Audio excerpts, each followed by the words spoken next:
All right, stand by, guys. The live stream is coming up.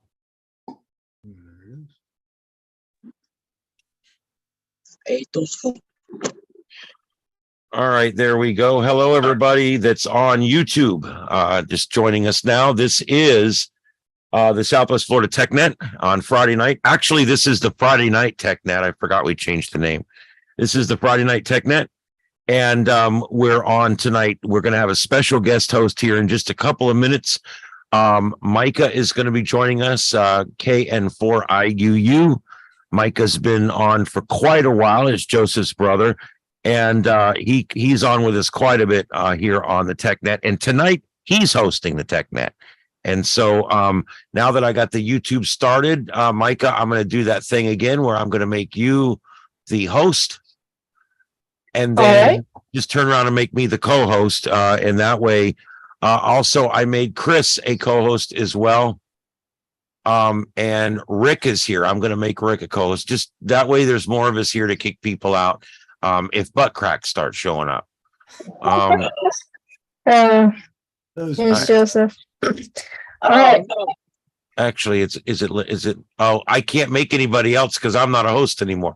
Make Yeah, Rick. Yeah, Rick, yeah. Okay, good. Co-host, yes. Rick. Yeah. And, okay. Perfect. Okay. All right. I'm all set up. I've got the camera set up. Is that working? Is it decent? Yep.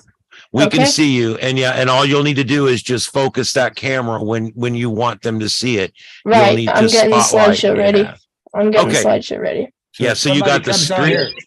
Somebody comes out here showing their donkey, I can zap them right away. That's right. That's right.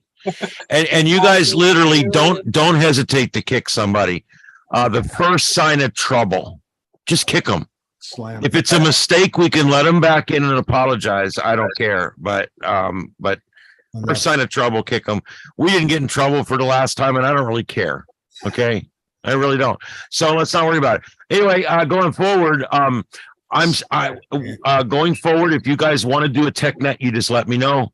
And I will put out an email and I'll do it tonight. Micah's going to be doing a TechNet tonight. We're doing individually addressable LEDs. And these are really, really cool. He's got a slideshow set up for you. And he's got a demonstration where he's built a control system and the program to go with it. So I want you guys to see. It's going to be great tonight. And I'm looking forward to it myself because this is something, one of the next two things I'm going to be getting into is this. And so I just want to also say that I'll still be here on Friday nights. If you guys want to do something, you let me know. I will facilitate it. I'll turn it on. I'll do like I'm doing tonight and just turn it over to you. And it's all yours. You can go as long as you guys want tonight. I'm leaving it with you because I have family in town and I'm getting over an illness. So I'm just going to leave it with you and check in periodically and be here when I can. Basically, I'm going to do every week. You guys want to do something, you just let me know. We're going to do it. If no one contacts me, there won't be a TechNet. So that's just how we're going to do it going forward. I will probably be doing some myself still going forward. And so will Joseph, and so will Micah and Chris. And I know we got a DMR, wants to do DMR coming up. So we got stuff coming up. And so when people let me know they've got something, then we will do it and we will schedule it and get it on. Other than that, I'm not doing a lot with ham radio. I'm kind of stepping away from a lot of it. I'm just so disappointed in it, and I don't want to bring down the net tonight, so I'm not going to discuss any of that. But I'll tell you what the direction I'm moving in because I've always been open with you guys. I've been wanting to storm chase my whole life, and I've decided that I'm going to. That was what I was working on when I got my ticket, and I put balls everything into amateur radio, and I just don't see any future there doing anything. So Joseph and I are going to be doing some different things in broadcasting on YouTube. We're going to be getting more into the content providing on YouTube. We're going to be starting a new channel that's just going to be for streaming live news and weather events. And we're going to be doing some of these composite streaming and things like that. It'll be something. Cool. Yeah, it's going to be fun. And the neat thing is eventually this channel is going to evolve into carrying our own content. And what I mean by that is I'm looking at building actual building these devices that are that we're going to take out and we're going to stick in front of a storm so that we can document what happens in storm. There's people that did this latest time, and it was really cool to see what people came up with. And I'm pulling up something. That's why I'm a little distracted here. Just give me a second. And I'm going to pull up this picture here and open in a new tab. Basically, I'm putting this thing together, and this is what I've come up with. We want to get out ahead of the next storm. And here's my idea. And this is what I basically come up with tonight, over the last few years. It's basically a system that we would bring out and place ahead of the storm. And we would mount it to whatever, a telephone pole or whatever. There's people doing this now. They don't have a setup quite as nice as this, but we had surge cams during Ian. We actually could see the surge coming in, and a lot of places bought this footage, and we could really get the money we need to build a lot of these things. We can stick these things up. I'll tell you guys how it works real quick here. This is a directional Yagi antenna on the 5G frequency. Okay. This is a box that connects to all three of the major cellular phone networks at the same time. And it sends as much stream as it can send through each one.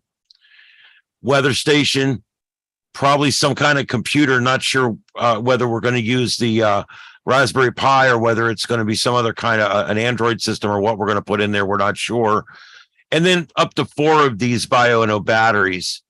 And then on the front cover, there's a solar panel, which will help charge the system before the storm arrives. And then you've got 2 cameras down here that we can actually turn and face in different directions and things like that. These things can be used anywhere from weddings to tropical storms to whatever. You can place these things up anytime, anywhere you need a live camera. Anybody wants a live camera, you can throw it up. We can take these to places and provide live content. And so this is something that we're going to be getting into. I'm letting you guys know because we're going to keep you guys involved in it. If you guys want to help us, we will probably be doing Friday Night Tech Nights while we're building this thing, and you guys can help us build it. But this is kind of what I'm putting together, and it would give us all the data from the location where it's actually hitting. And I think that's something that's really cool.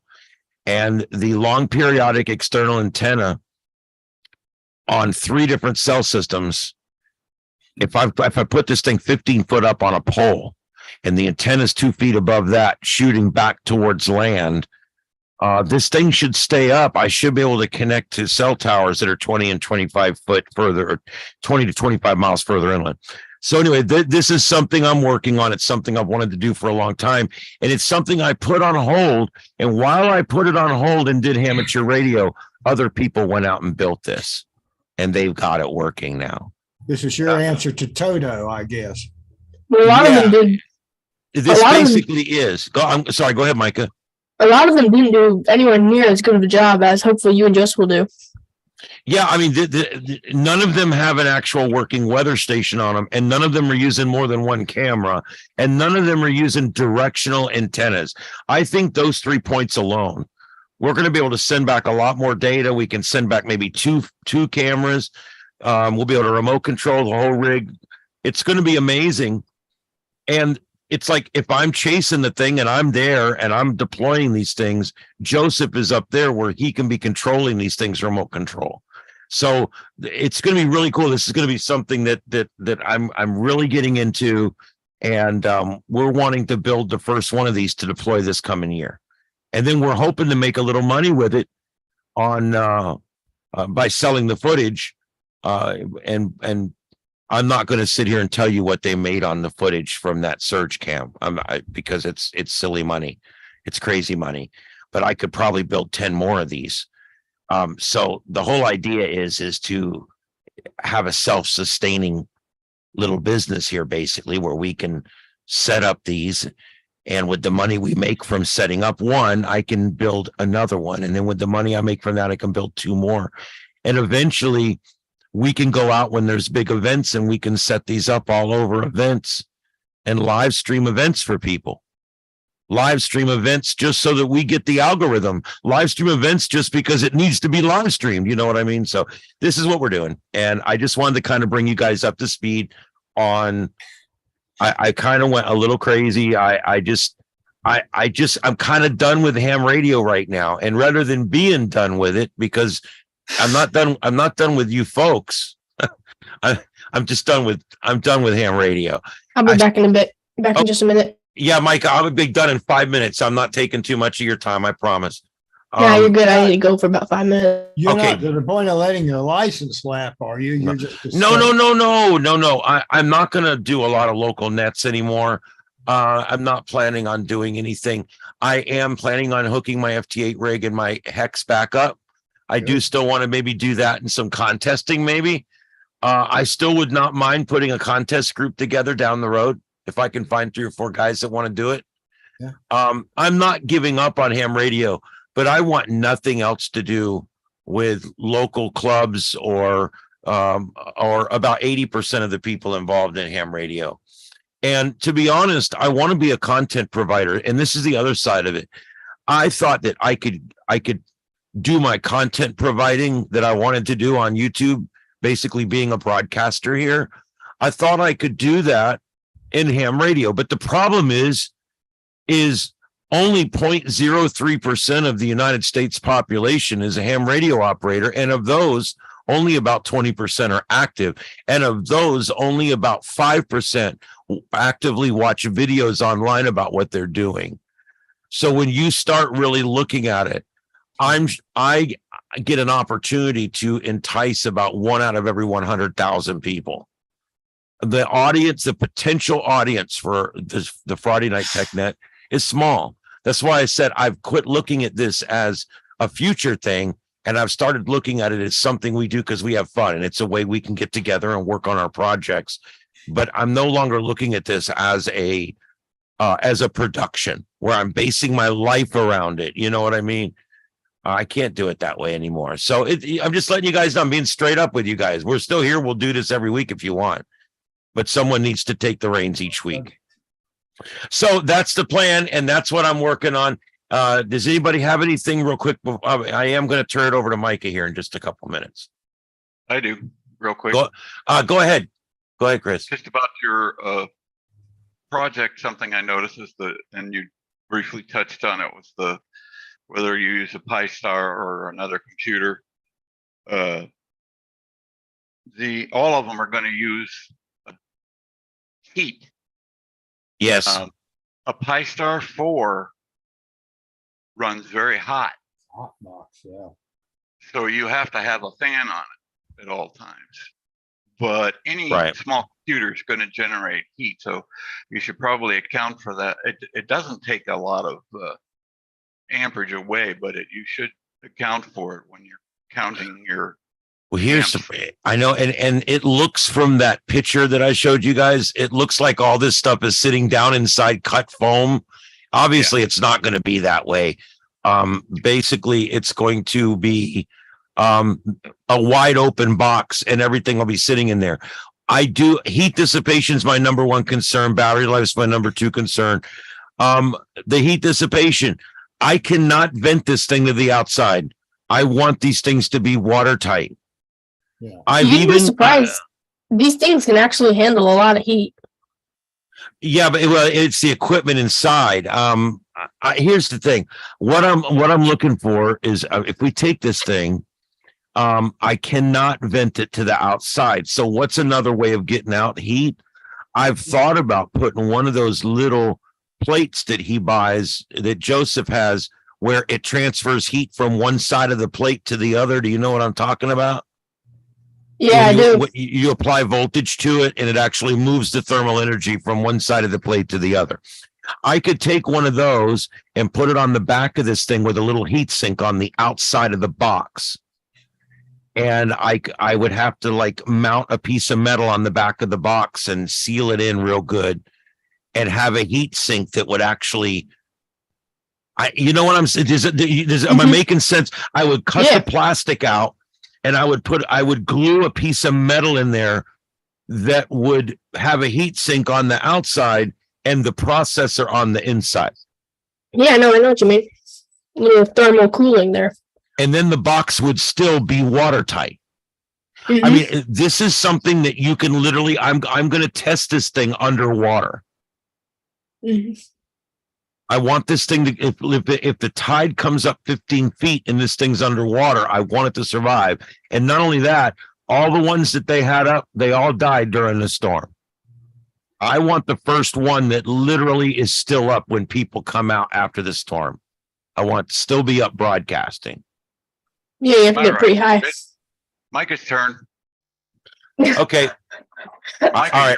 I'll try very hard. I'll try very hard not to take offense to that. Micah, your microphone's a little hot if you have control on it. Let me. Okay. Is this better? That's too much. Is this better? Perfect. Awesome. Okay. There we Yeah, I go. have like an amplifier and a pacifier and stuff. Whoa, I don't know what that was. Okay, let's see here. I'm trying to unshare here. I think I already did. Okay. All right, very good. So I'm gonna go ahead and mute at this point. I'm still gonna be hanging around. Just a second. When I share my screen, how do I keep the main Zoom meeting screen up? Like so that I can make myself the center of attention or whatever it is to. Okay, when you are sharing your screen, what it will do is it will show you in the corner because your mic is the one that's active. So it'll keep you in the corner of the screen while your desktop is the full screen. Now, when you're using your backup camera and you're focused on your backup camera, then it's basically just going to be that on the screen the whole time. Okay. So Okay, that's pretty much how that's going to work. All right, so I'm going to just spotlight the video. So when you're using the phone camera for the lights, right click on it from your computer and click spotlight for everyone. And that will make the video camera act sort of like a screen share and it will stay up. Okay, but do I need to, how do I spotlight myself? You're already spotlighted if you're talking, you're spotlighted. So right now we see your screen. We don't see your camera because you don't have one on. But yeah. Okay, so if you just see my screen, that's correct.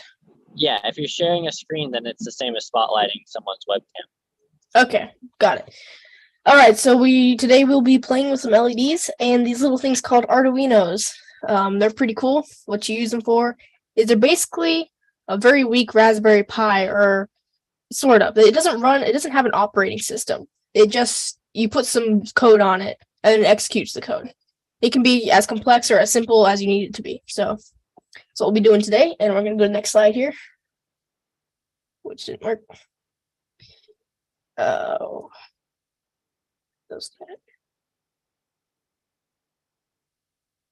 Oh my gosh. Sorry. It's broken? No. Take your time, man. Take your time. We're all good. When I click, it goes one way, and when I press the arrow keys, it goes the other. I don't know why. Okay, I got it. All right, so first today, we have the hardware here. We're going to be using an Arduino Nano. It's this little blue computer here in the corner. And it's just, like I said, it's a little computer that you put your own custom code on it, and it executes it, and you can set it, you can tell it to set pins to different voltages. You can do a lot of stuff with it. It's very handy for just lots of little small projects. It's not quite as powerful as a computer. It's quite weak, but it's good for small stuff like little devices and stuff. It's not really that great for processing like as a computer. It's good for just small projects like a watch or something, for example. And then over here we have our NeoPixels. They're little LEDs that have a built-in chip, really tiny, that processes commands from the Arduino Nano. And using that data, it can set its own color to whatever you tell it to, individually of what the other lights are set to. So each light you can set to be whatever color you want, which is pretty great. And then these things are really power hungry. Like the single, I'm going to show this here, this little board I have. My screen is maximized, but I have this little light thing, and it uses about 3 watts of power. It uses a good deal of energy. So with that in mind, we're going to need some power supplies here. And what we've got is a 12-volt power supply, and I hooked it up to this little 5-volt voltage regulator that takes 12 volts and turns into 5. So we got lots of power, and we're all set up to operate. Next, one second. Next, we have the Arduino Nano. Well, this is just an in-depth explanation. It's capable of controlling tons of things. I actually have used it to stabilize aircraft, model aircraft in the air. So you take it and you hook it up to a bunch of sensors, and I have used it in the past to stabilize aircraft. I've used it to stabilize drones. It's very powerful if you know how to use it properly, and it can be a lot of fun to mess with. And here we've got our NeoPixels, and they're very popular nowadays. They got really popular around like 2019, 2020, because everyone was stuck inside messing with stuff. And NeoPixels became really popular then. And you can individually set each light to be one of 16.7 million different colors. Like, you can't actually see that much, but it is technically able to do that many different colors. And then if you were to go online on like Amazon, for example, and buy NeoPixels, most of the time they come with a pre-built controller. So it'll come with a little controller that you can use to set the colors and stuff. But that's no fun. We're going to do it homebrew. We're going to make it ourselves, so to speak. So we're going to be controlling them with an Arduino. And then next we've got the software. So we're going to need the Arduino Integrated Desktop Environment, or IDE for short. And this is going to be used to write our code and then upload it straight to the Arduino. So this is the software, but that goes between our computer and the Arduino, and it lets us take our code and turn it into something the Arduino can read, and then send it to the Arduino for use. Next, we're going to use the Adafruit NeoPixel library, and this is it's like a insert. It's a little bit of code that you stick into the Arduino Integrated Desktop Environment, or IDE. And it's a little bit of its library. So you tell the Arduino IDE to use this, and using that, it turns a bunch of simpler stuff like just setting the lights to a different color. It makes it a lot easier to do. So, if you didn't have this library, what you would have to do is manually tell it what's like bright, what to set each pin to. And while you could do that, it's very time consuming and non-intuitive. So it's not great for just like a Zoom meeting. So we're going to be, to make it a little easier on us, we're going to be using the NeoPixel library, which does all the dirty work between the Arduino and the lights. And then we're going to install processing 4.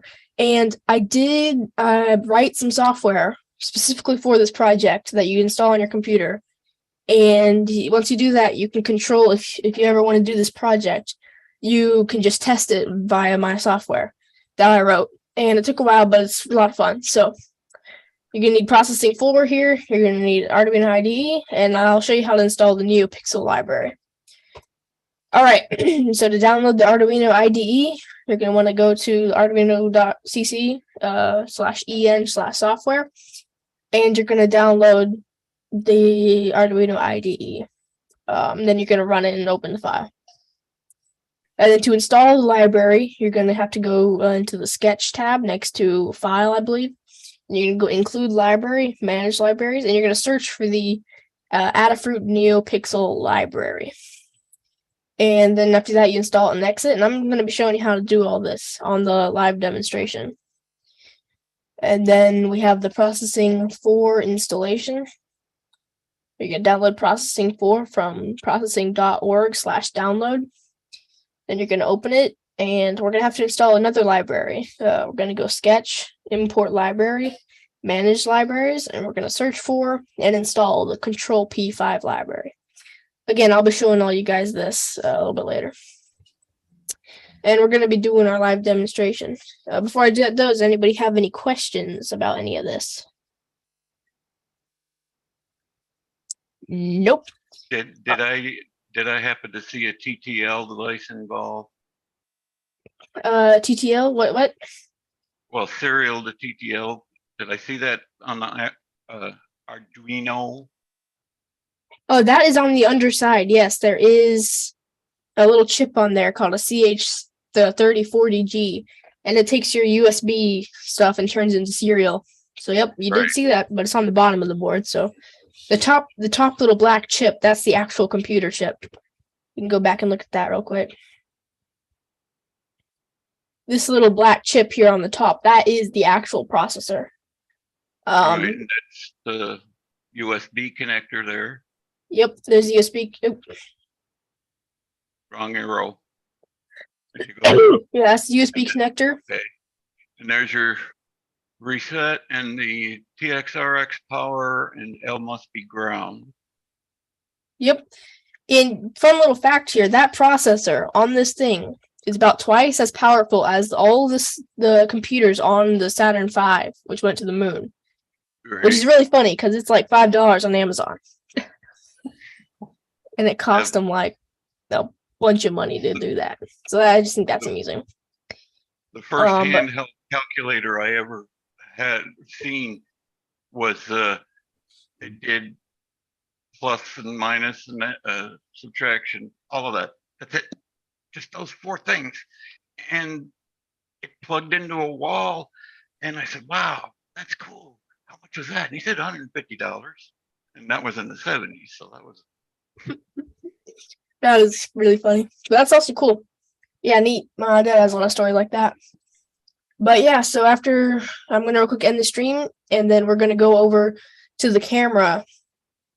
And I'm going to demonstrate over there.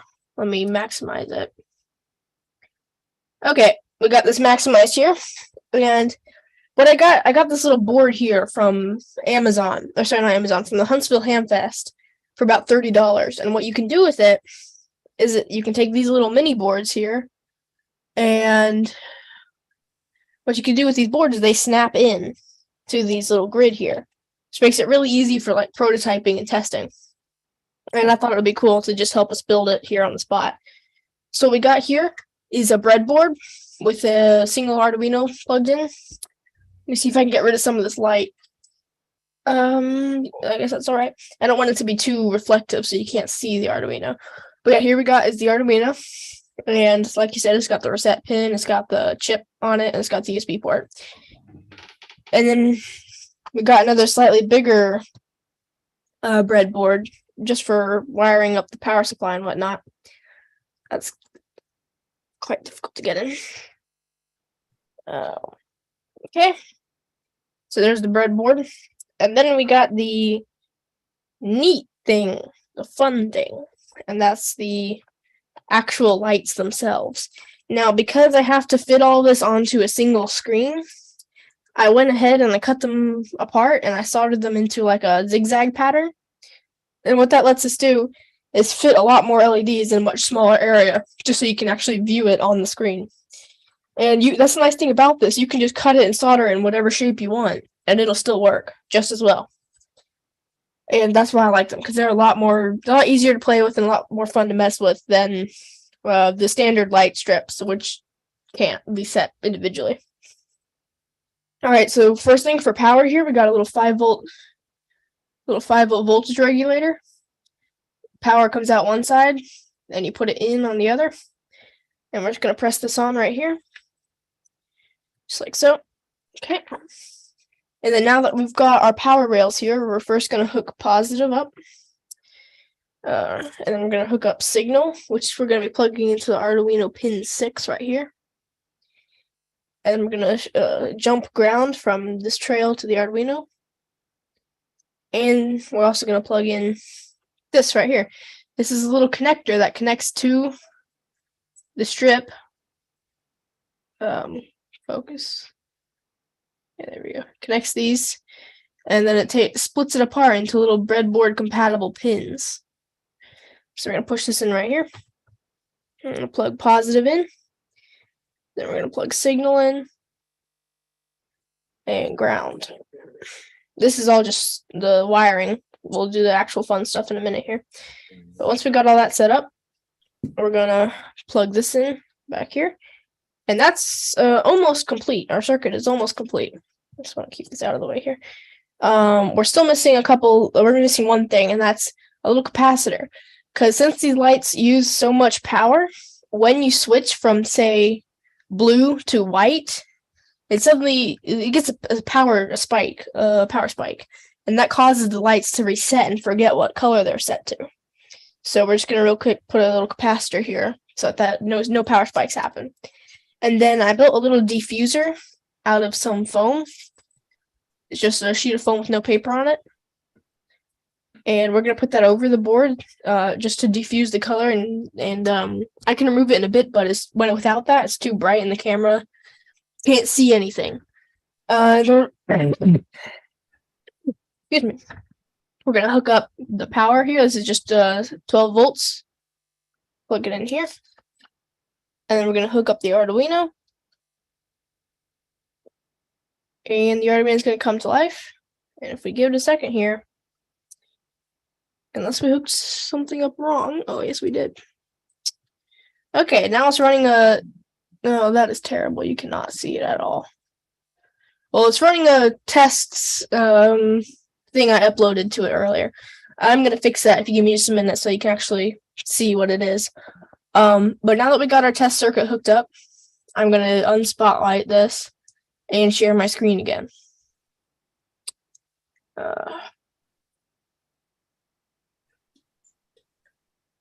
Alright, so I've got my main screen shared this time. And what we're going to be doing is first we're going to be downloading the Arduino integrated desktop environment. This is the software that we're going to be using.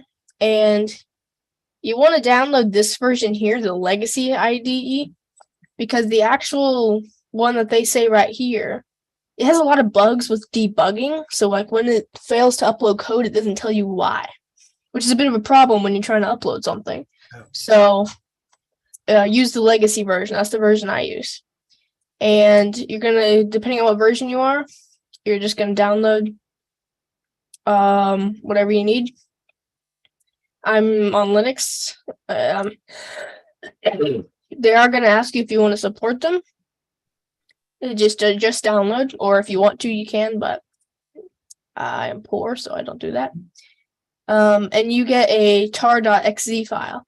And I already have it downloaded, but what you do is you extract it, and that leaves you with this folder here with this stuff in it. And all you have to do is execute this file here, this file called Arduino. You can run it as a program and give it a second. And then here's your Arduino IDE. And of course, there's one slight problem with that. Well, for me personally, I just like to start it slightly differently, but give me just a second and we'll have the Arduino IDE out.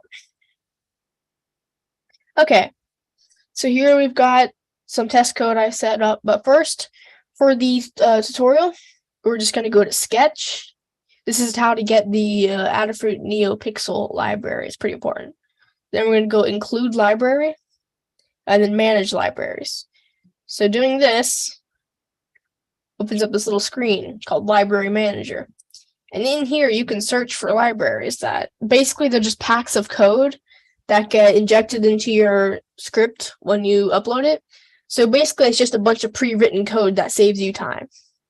So we're going to search Adafruit NeoPixel up there in the top bar. Hit enter. And you're going to want to install this one right here, the one called Adafruit NeoPixel. So not NeoMatrix, not DMA NeoPixel, just the NeoPixel. You can go ahead and hit install. I already have it installed, so I can't. But yes, you can get it. It's installed right there. You just hit install and it installs. After you're done with that, just hit close or the X, doesn't matter. And if you go file, examples, and you scroll down here to the Adafruit NeoPixel, there's a few basic ones set up.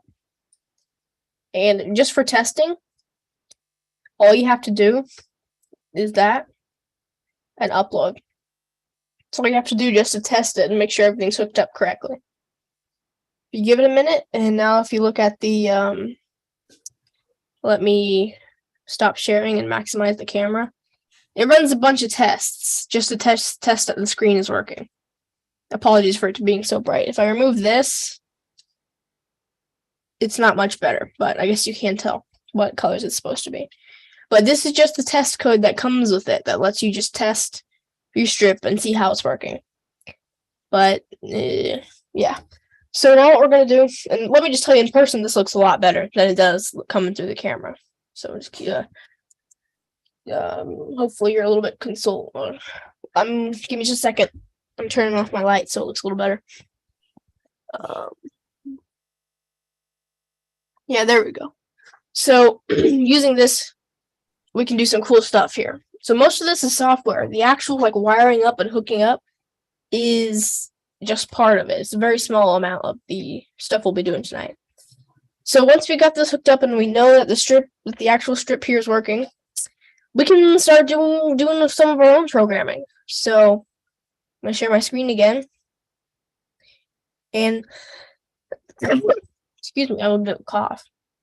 We're gonna close this bit of code that we opened up.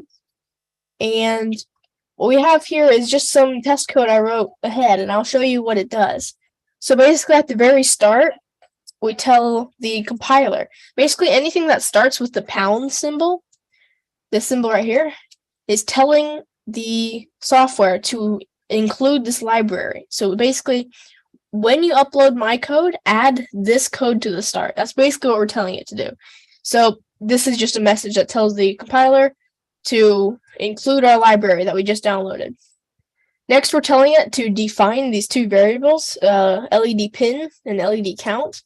This right here just saves data. You can also just send it to something like an integer, but we'll be using define just to save RAM.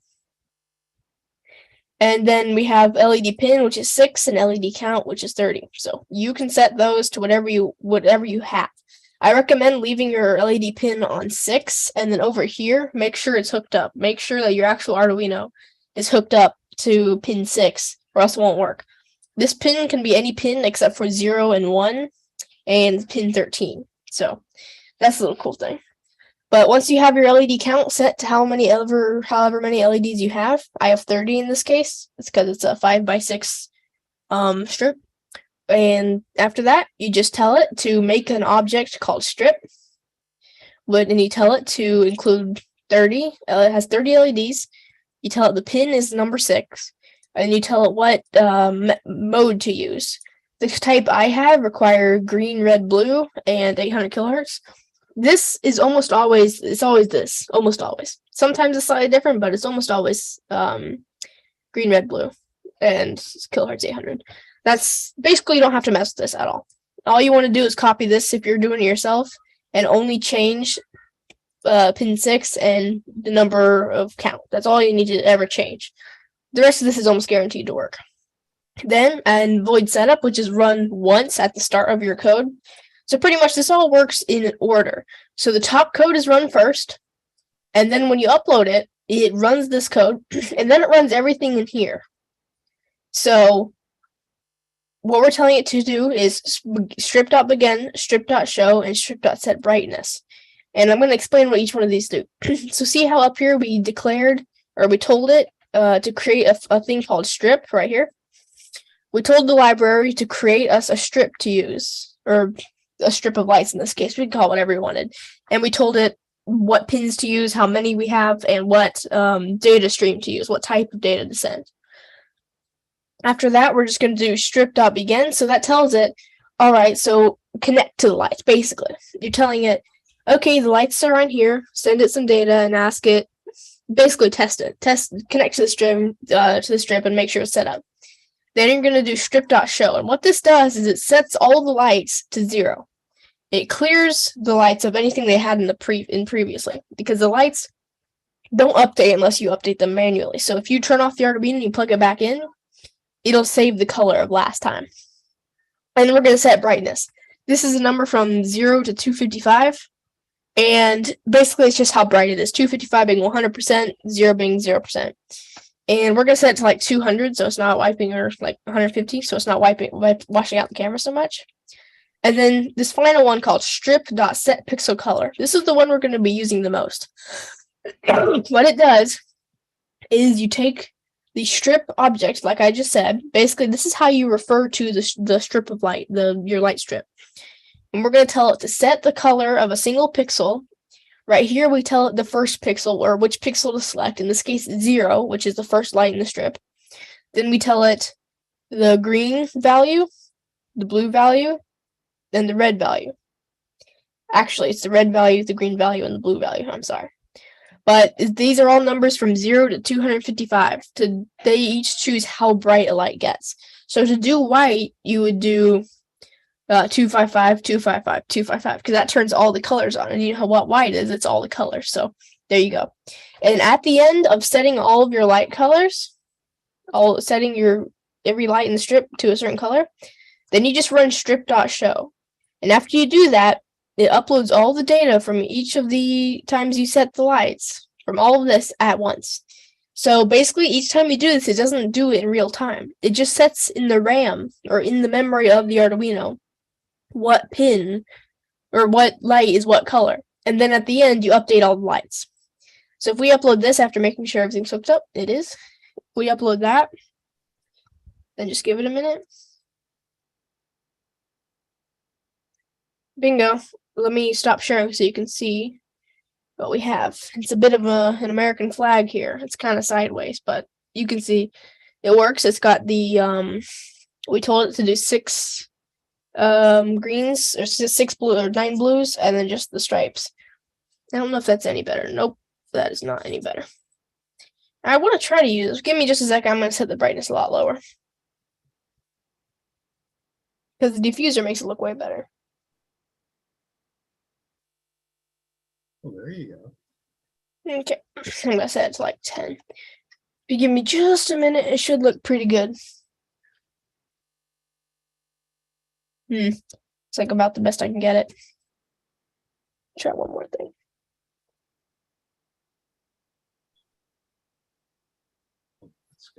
It's not focused very well, but you can see the colors. I don't know, if I remove this, it focuses better, but then it looks a lot worse. So do you think I should leave this on or take it off?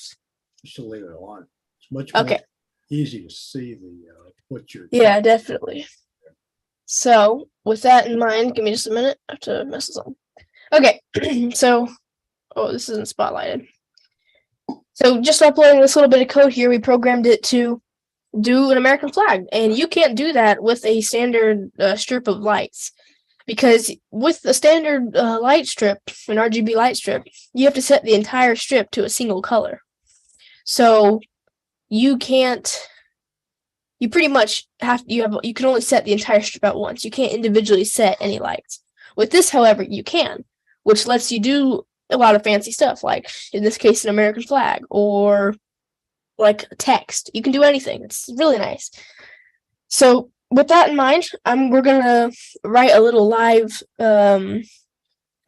test right here, and just to do some colorful stuff, just for a test, and then we'll take a little break for a couple minutes so I can get up and get a bite of food just for like a minute, and then we will test out my app I wrote, and I'll show you guys how to use it, which was a lot of fun, by the way. So how to do this is we're just going to open up. Let me actually move this out of the screen. Let me share my screen here in just a second.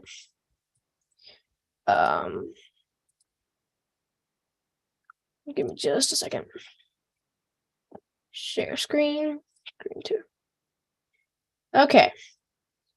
And so now what we got going on over here is just a completely blank code. And can you guys see the text on my screen, or should I zoom it in a little bit? That's even better. Okay. So the first thing, like I said, was we're going to want to include our little bit of library here.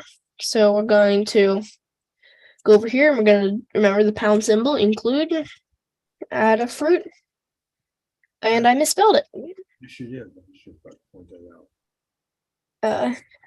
Add a fruit, underscore neo pixel dot h, because that's how that works. Okay, and you can see here it turned to orange. It recognized the library and said, okay, I understand that. Then we're going to tell it to define our LED pin. We're set that to 6 because over here, that's what pin we have it plugged into. We have it plugged into pin D6 on the Arduino. So this corresponds to whatever pin you plugged it into. Then we're going to just do define, and we're going to set our number of LEDs.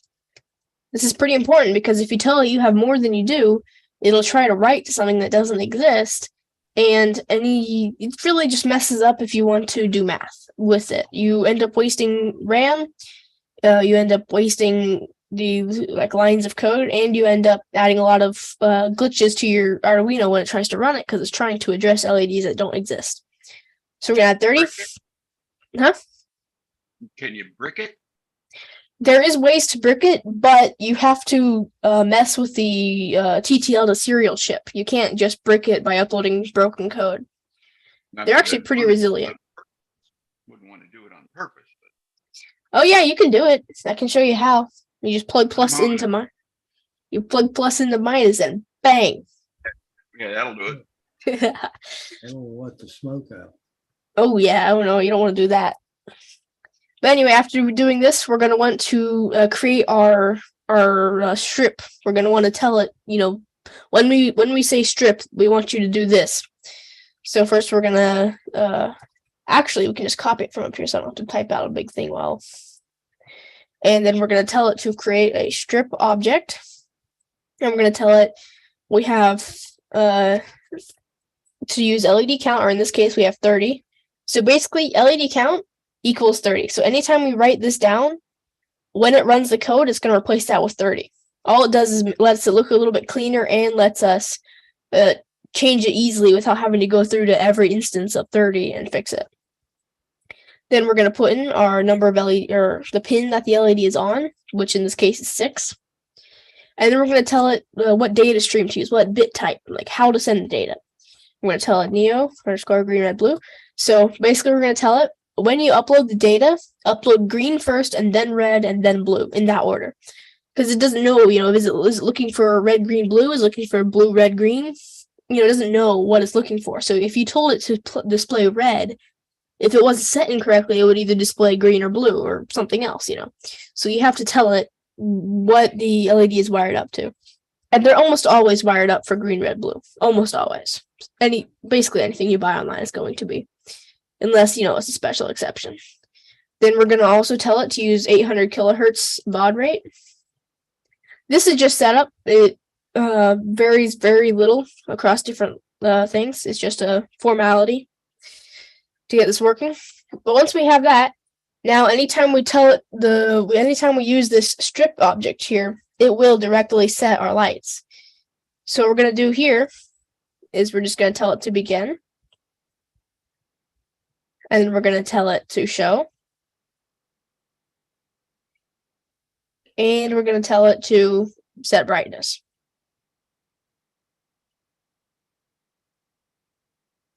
And I said I have it set to 1 over here. This is it's like the dimmest you can get without setting it to black. So that's what we'll do. And then we don't need any more code here. Now for the fun stuff. In this void loop here, we can set the light to whatever color we want. So if we tell it strip.set pixel color, and then we tell it to set the first light, or in this case, the 0th light, the first light, which in computing is 0. And now we get to set the color. So we're going to set it to be a nice blue. So we're going to set red to be 0, blue to be full on, or 255, green to 0, and then blue to 255. Right there. And then we just have to remember to do strip.show. And now if I upload this, the first light will become blue and the rest will turn off. Let's save it. Test _sketch. _1. Save that. It's uploading. And can you guys see the camera right now, or do I need to stop screen sharing? I see it over on the right. Okay, I'm gonna stop and then make it bigger. The one blue LED is lit. Yeah, so like I just said, we just wrote this little bit of code, and just the single blue light is blue. So that's pretty cool, and that lets us do a lot of interesting stuff with that. So sure. Okay. So what if we want to do something a little more fancy? What if we wanted to do a rainbow with this first light? So what if we wanted to cycle through the color wheel? Well, the problem is the way RGB works is you just cycle how bright each color is. The problem is, that would take a lot of math to cycle through. So there's a fancy little thing we can do called color HSV, which lets just use your standard hue, saturation, and value color scheme instead of green RGB. Basically, it lets us cycle through the color wheel much simpler.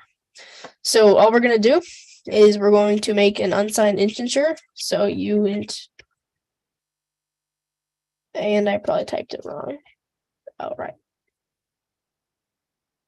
Okay, so uint3060. Basically, we're just telling it to make a really big byte, a really big bit of data. And then we're going to do color equals. So basically, anything we put in here that is a hue, saturation, value thing gets converted automatically without us having to do anything into RGB. So using this, we can cycle the color wheel a lot easier. And up here, we're going to add a couple more things. So we're going to make a little integer. We're going to make a little integer here. And we're going to call it, what should we call it? It will be hue. And we're going to set that to 0. All right. And now we're going to make another one for saturation. We'll set that to 100. Actually, we'll set it to full. And then we're going to make one last one. And we're going to set this one to be value. That's how bright the light is. So we're going to set that to full on. All right. Now, the hue value is actually a number between 0 and 65,000, which is a big number. But just for testing, it works, So we're going to set the color. And what we're going to tell it to use is hue, saturation, and value. And now this little bit of code here will output a variable called color. That is what up here, how we see how we have these 3 numbers set. Well, what we have just done is we have made it so if you go to any online color wheel or just any way of getting a color, you can return HSV. However, sometimes you can't return RGB. But what this lets you do is now we can convert easy to read, human readable things into a slightly more confusing way. We just made it just a formality pretty much, just to make it easier for us to write our code. So now what we're going to tell it to do is to set pixel color right here. But instead of these 3 numbers here for our color, we're just going to replace it with color. And then right after this, we're just going to tell it to take hue, and we're going to add to it, and we're going to add 6,500. That's 1/10 of the full color wheel. So once we upload this, let me put a quick delay in there so we can see what's going on.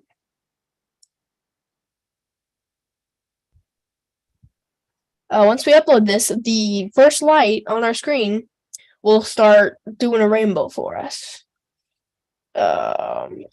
Messed up. There we go. Just give it a minute. All right, and I'm gonna give me just a slight mistake. 1 minute. With this.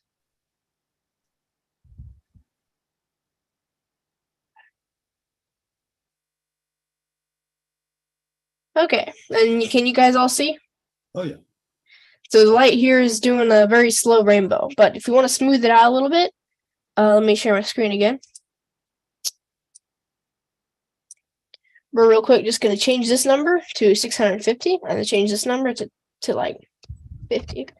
Now if we upload this and then I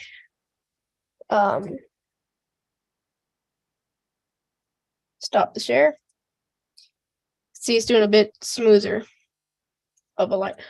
But that's just one light, what if we want to set the other lights? Well, we can. But all we have to do is just change that first variable. I guess I should figure out a better way to do this. All we have to do is change this number right here to choose what light we want to do. So say we want to do the very middle of the strip. Upload this, and if you look over at the camera feed, you'll see that now the middle LED is changing colors. So that's pretty cool, but we're not doing much aside from setting a single light. So what we're going to do now is I'll have a little bit of fun here. We're going to make a for loop. And what this does is basically it repeats this bit of code for as many lights as we have. So we're going to, I'm just going to do some code talk real quick. Equals.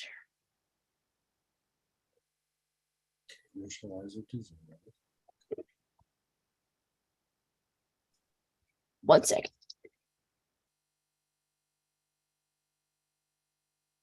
Yeah, that's why we developed Windows, so we didn't have to do all that command line stuff anymore. Well, it's actually a lot more simple here. What I did is I told it. I'm kidding.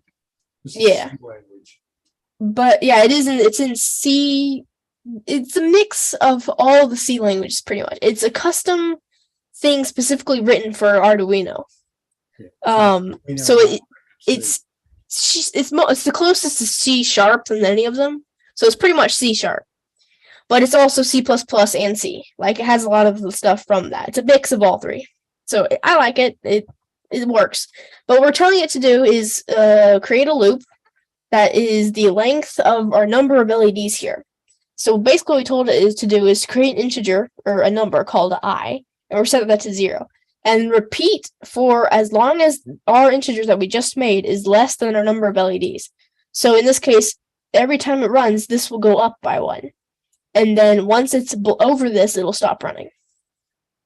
And right here, we're just going to put in the I++ code. And all that does is tell it, once you've run the code, turn I up once. So pretty much we're just telling it, run this code 30 times. And the reason I wrote it this way instead of like a repeat 30 is so that if you want to take this code yourself eventually, and you decide to hook it up to a strip of like 60 LEDs, all you have to do is change the number and the code will still work. So now after that, we're just going to create another object here so we can type in here and put anything we want in here. And now we're going to take the strip.setPixelColor. We're going to put it in here. Instead of 14, however, we're going to put I. And now if we delete this, then with this little bit of, what did I mess up? Num LED count. With this little bit of code here, we're going to be able to, the entire strip will do this color thing. If you look at it real quick. What'd you say? I might need to turn you up. What'd you say? I said it's actually running. Yeah, no, it's working. And as you can see, it's one second. It's doing its thing like we just told it to. But we want to set each color individually, right? Well, just by moving a little bit of code around, we can do that quite easily. So first things first, we're going to cut this code. We're going to put it in here so that it does the math inside this. So it does it every time it sets the light to a different color. Then we're just going to move these two things here. And we're going to cut those. Do that. Okay, and just clean it up. And we're going to also remove this. And we're going to set this delay to 10. And we're going to set this to be 65. All right. Now, what we have here. Oh, excuse me. Let me write one more thing. And we're just going to set if hue is greater than 65,000, which is the maximum limit. Then all we're going to set it to do is hue set to 0. So basically, if the number is over the maximum, set it to 0. And then all we have right here is set the color, or create the color, and then set the light, and then change the color. So next time we set the light, it will be a different color. And provided I didn't mess anything up, if we upload this and look at the board, now it's going to fade across the board. It does, but it's kind of slow. Let me fix that.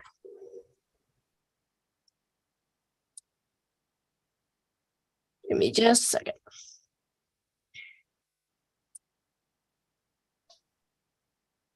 How long would it take to set up something like a chase pattern?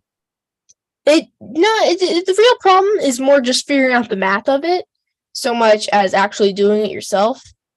And it wouldn't take very long. Yeah, it really wouldn't take very long. It would take maybe 10-15 minutes. Um, I like how that software tests it as you're going. yeah, it does. It really does. I like that. 1 minute. I'm trying to find something real quick.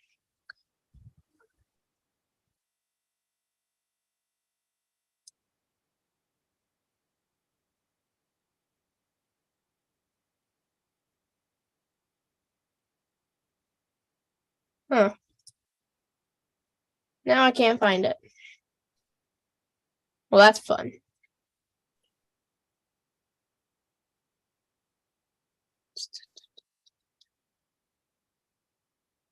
There it is. Okay. Right. So we're gonna change this number to just a standard integer. And now if we upload this, it should be doing it correctly. I don't know why it's doing all weird like this, but yeah, that's really weird, and it's not doing what it's supposed to be. Hue, saturation, value. The color is doing weird things. Give me just a minute. That's the problem with writing code live, is you have to figure stuff out as you go.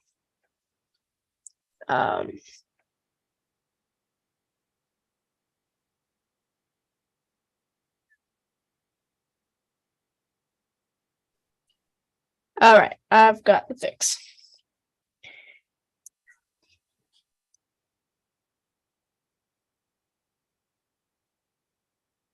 Okay, I'm pretty sure if we upload this, it will start working. And never mind, I messed it up.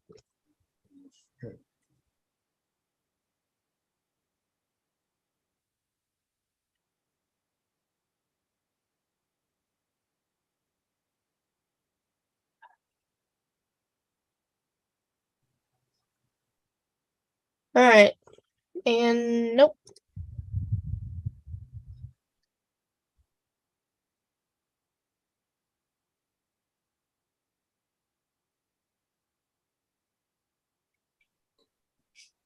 Man.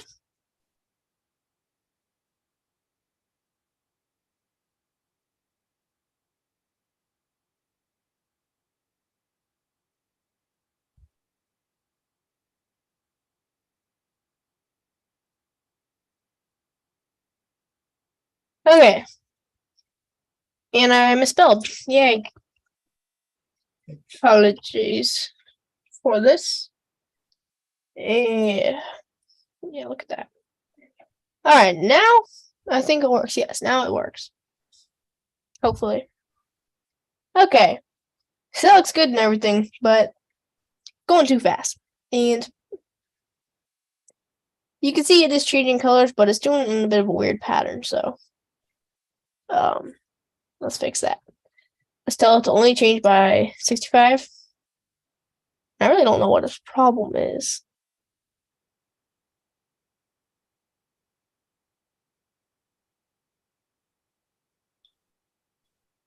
Oh, I know the problem is because the brightness is so low. Sorry that I have to debug this live. I was not intending to have to do that. But that's what ended up happening. Okay, now it's working. I had to turn the color up a little bit because right now it only had it can only set 6 different colors. But now we actually have a proper looking color thing. If you look over to the camera, if you slow it down a little bit, you'll actually be able to see it changing colors, live. Give it a minute.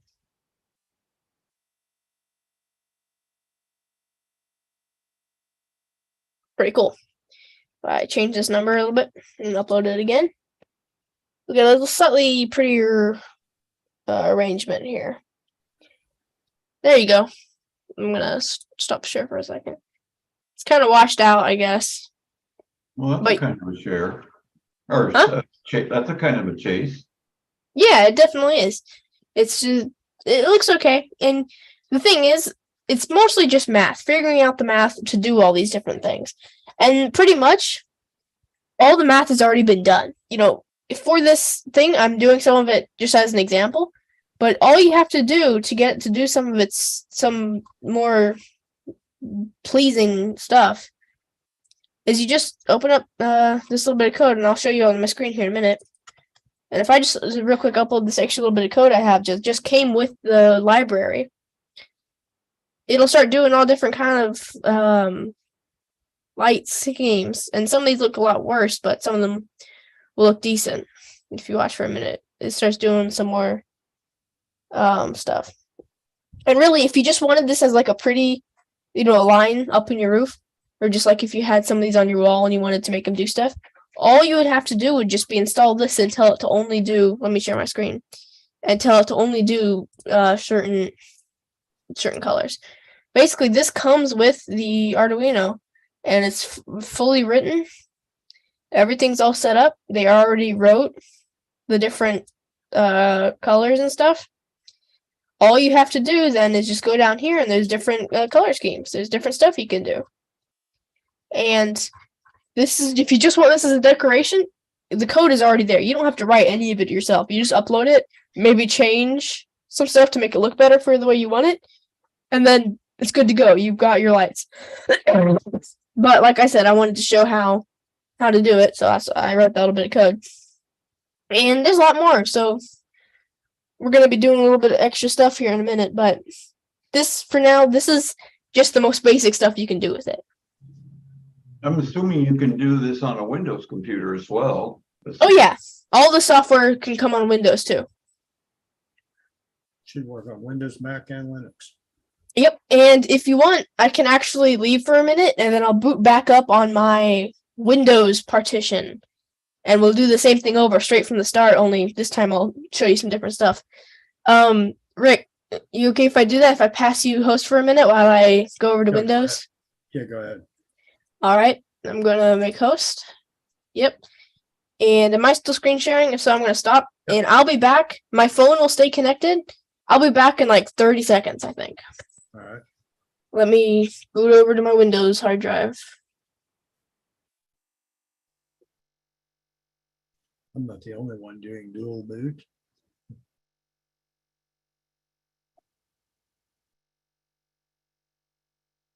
Hey, Rick, while he's away, you were talking about doing the RTTY contest next weekend.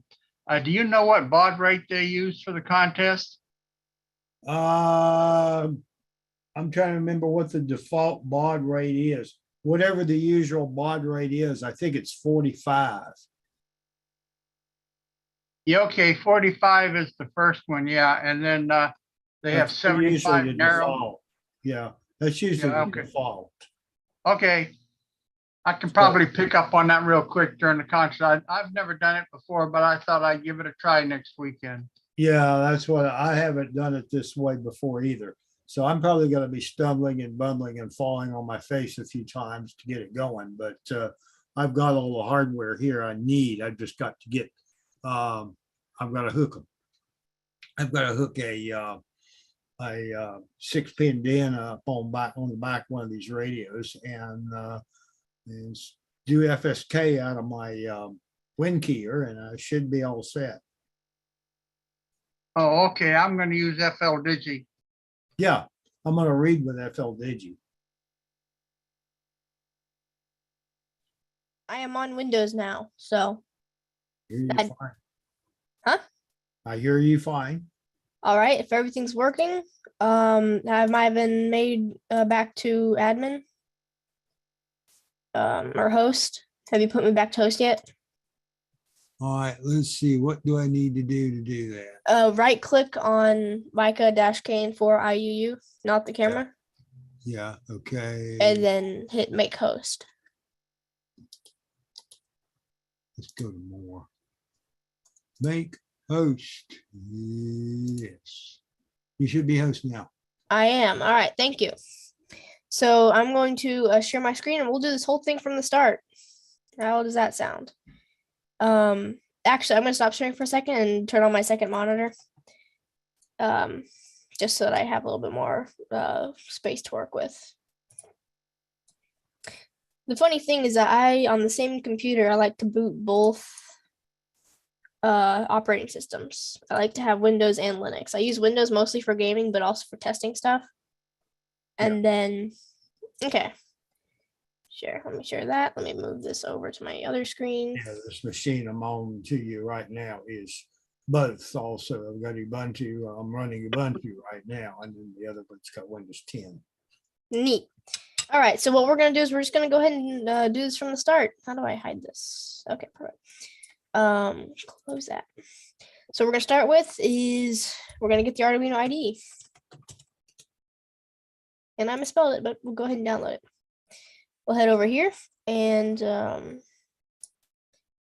we're going to want to get the legacy IDE for Windows 7 and newer. I don't like to get stuff off the Windows store, so I just like to download it straight from their website. You save that and it downloads, and you just go ahead and launch it.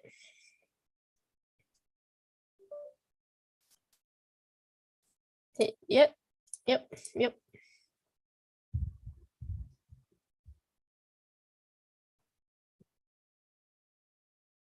All right, and I may have to install a driver for my off-brand Arduino I'm using, and that's also you're probably gonna have to do. So I'll just go ahead and show you guys how to do that.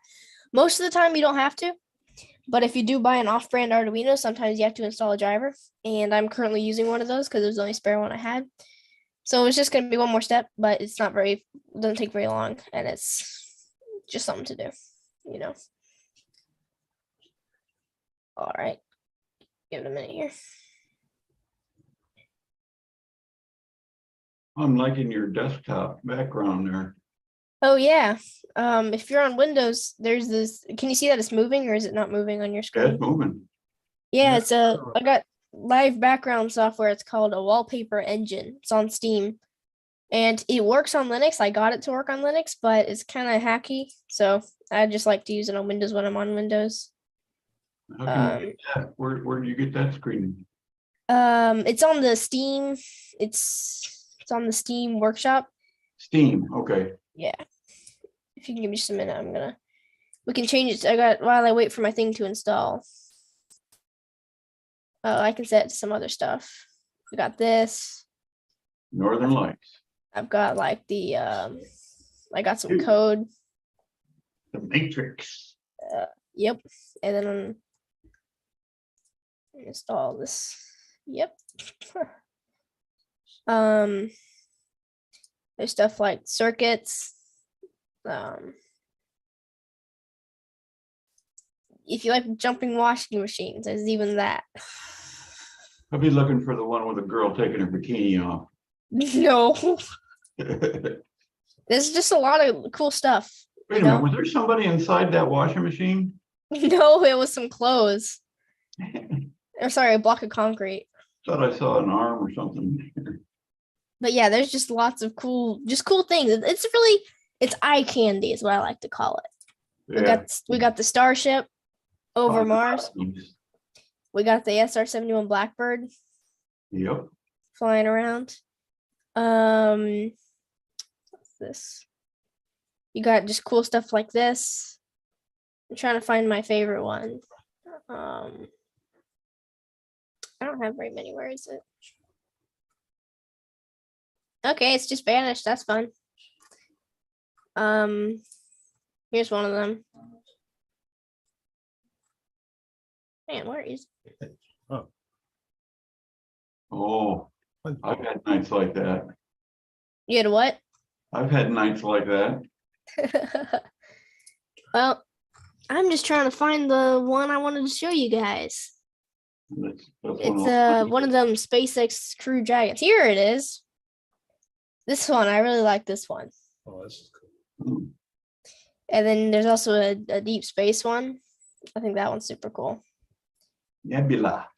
And then you can also do stuff like this. If you say something and watch my background. You'll say,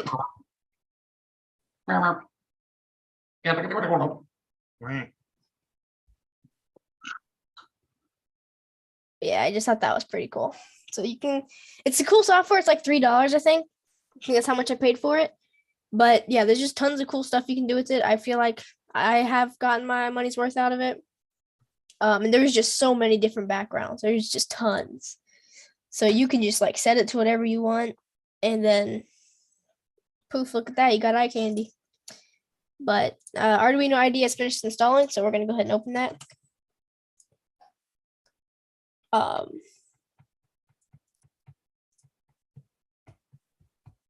And let me just check if it's detecting our Arduino. I don't think it will, but we're just going to check. Upload, see if it works.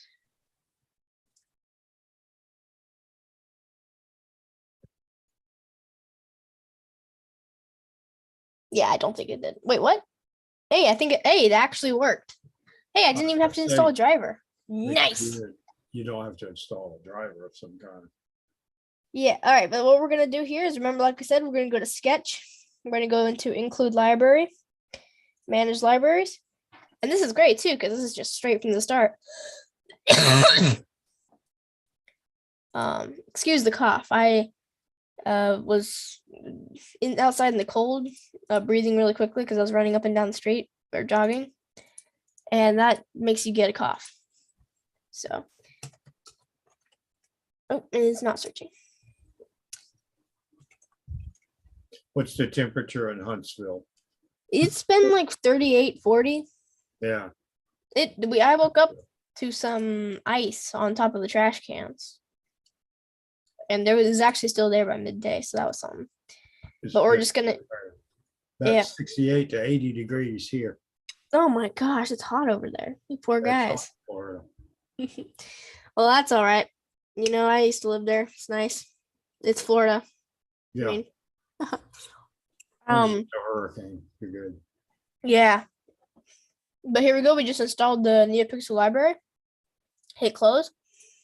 Then if this was all you were doing just to have it look good, just go examples. Click down here on Add for NeoPixel. Select strand test. Put in your number of LEDs. So we'll put in 30 because that's how many we have. Upload. Takes a while to compile on Windows. That's because it's a virtual serial board. No, the actual compiling doesn't have anything to do with the serial. Well, then it must be the brain. Yeah, my computer. Well, the thing is, I think I'm mining Bitcoin or something, and I'm also no, I'm not mining Bitcoin. Well, these backgrounds, they use a little bit of energy, and I'm streaming, and I'm who knows what else is running in the background. I use this computer for a lot of stuff, specifically Windows. I put a lot of stuff is only Windows, so I have a lot of stuff on there. A lot of stuff at the same time. I'm assuming you got 32 of RAM. 32 gigs of RAM? Yeah, you max it out, right? No, this is a laptop. I have 16. Ooh, a laptop. Yeah. Nice thing is I can just take it out and it's got a touch screen. So if I ever want to like do Cool. paint, like if I want to, I don't know, I like being able to sit out in the living room with it. And you know, it's what I can get, you know, take what you can get.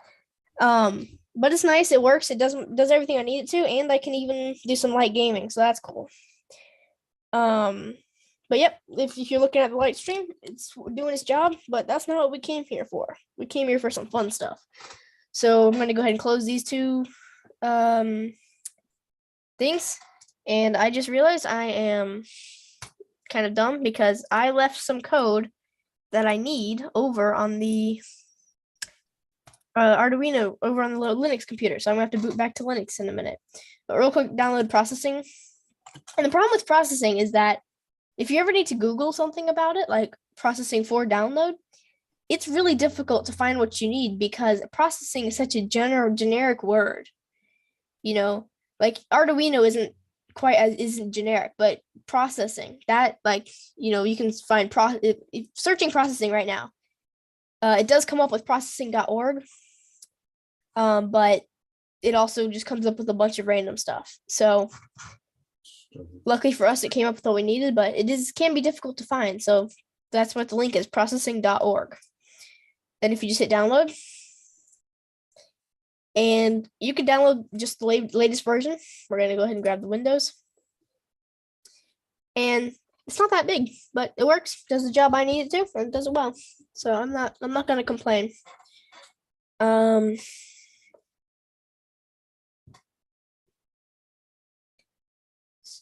Excuse the wait.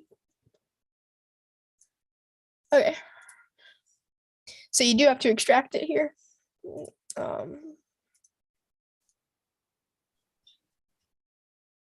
And it's gonna take a minute. But yeah, do any of you guys have any questions about any of this or anything? Nope. No, but I'm just learning how to program Nextion screens, and I see a lot of similarities. Nextion screens? What's that? The Nextion, well, in this particular case, they're used for a hotspot, Pi-Star. Okay. But and these are 3.5 inch, but you can add a screen to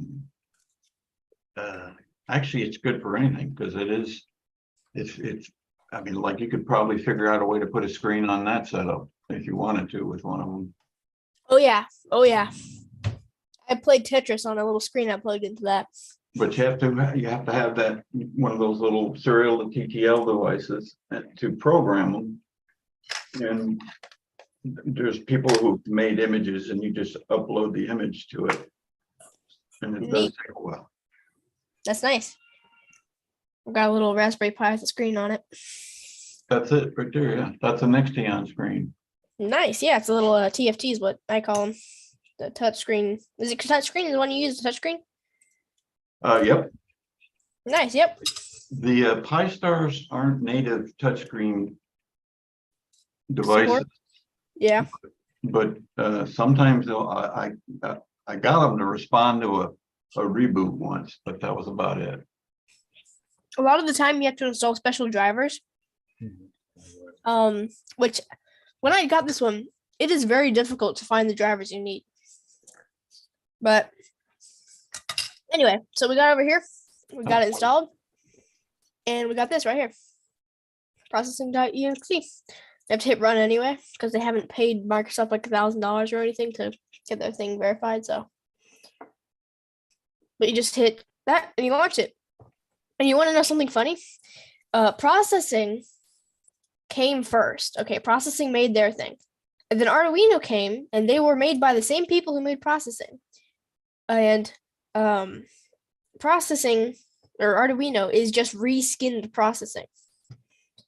It's pretty funny. They both do different things, but the actual like user interface is almost exactly the same. So if we go ahead and Marketing. Yep.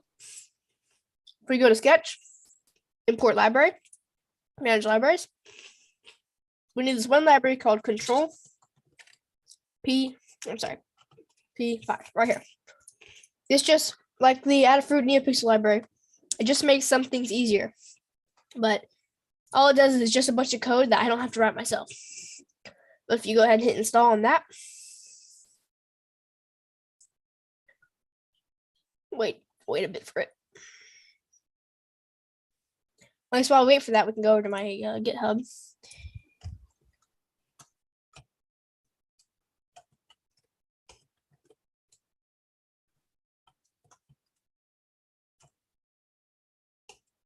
Let me see if I got this right. I did.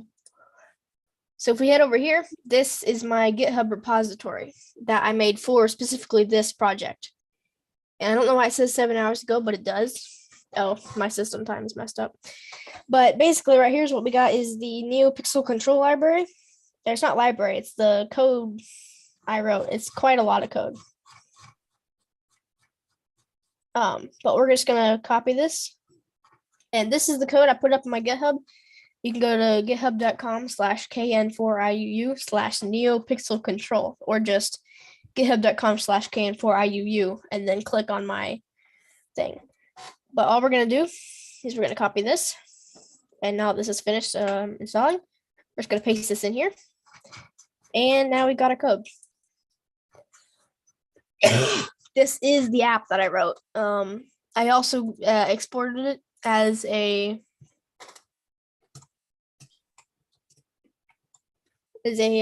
file, but yeah, so we can't run this yet. I mean, we can if we run it, it'll open up my app I wrote.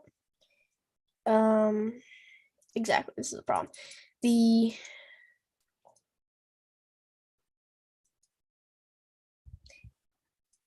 That crashed because the Arduino, the extra little bit Arduino code I have isn't set up So what we're gonna do is I'm gonna switch over to Linux since that is where the code is, and I may or may not switch back to Windows. I don't think I need to since I already showed you guys how to download it and install it on Windows. But One thing here, Mhm. it's a little off the beaten path. It knows your clock is off. It's set to Zulu time. Is that intended or? no, it's because every time I switch operating systems, Windows forgets what the date and time is. Yeah, So you just have to hit sync now every time I boot up, and then it gets fixed. okay. You need to, your Linux is probably setting your real-time clock to Zulu time. Yeah, it probably is. So what you need to do, there's a registry called key in Windows called real time is universal, which will fix that. Okay. I'll have to research that and fix that. Yeah, real Thanks for time telling is me. universal is what it's called. That'll fix that problem. Awesome. Thank you for telling me that. That helps. All right, but I'm gonna head over real quick. I'm gonna go back to Linux. It'll be just a second. And then we'll do the rest of the project there. The reason I can't do it here is because I do not have the correct code installed on the Arduino, and I can't You just- install it Didn't you need without. to go get something to eat, man? Okay. You need to take a break. It's okay, at least with me. I'm sure the other guys will agree. No, I'm actually good. I've been eating my food here in front of me the whole time, so I'm Okay. good. All right. We've only got a little bit more to go, and it's only 8:30, so we're good. I'm gonna head over to Windows. Give me about 30 seconds again, and I'll be right back. Oh wait, let me hand control to you. I'm making you the host again, Rick. Okay, that's fine. All right, I'll be Now, back. Okay. All right, I'll be back in about 45 seconds. yep. Go.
All right, I think I'm in.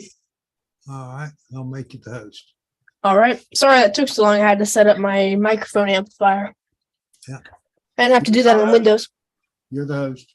All right, I see that. Thank you. I'm gonna share my screen. How do I here it is? Okay. Now that I've got my screen shared, I'm gonna go ahead and head over to my processing folder, and I'm just gonna boot it using the terminal. I just like to do this because it lets me not have to worry about permission issues. You don't have to do this on Windows, and you probably won't have to do this on Linux. either. I just do it because I like to do it. And I'm also going to head over to here. And I'm going to do the same thing for Arduino. Which Linux is that you're running? I'm running Pop! OS, basically Ubuntu. Oh, okay, okay. It's the same one Joseph runs. Yeah, looks like the dock on the bottom. That's what I was looking. Oh yeah, that's the Pop OS Yeah. dock. I also use KDE Plasma. I like that one. But now if I go over here, and I should be able to upload NeoMatrix. Yeah. Okay, so I'm gonna upload this to the GitHub real quick. This is the code I wrote for the Arduino. This is the Arduino side of the code for my app. You have to put this code on the Arduino, and then you run the app, and upload files. Give me just a second. And then, yeah, so once you do this, you...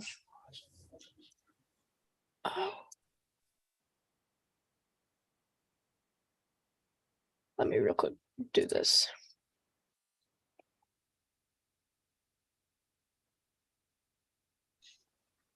Oh.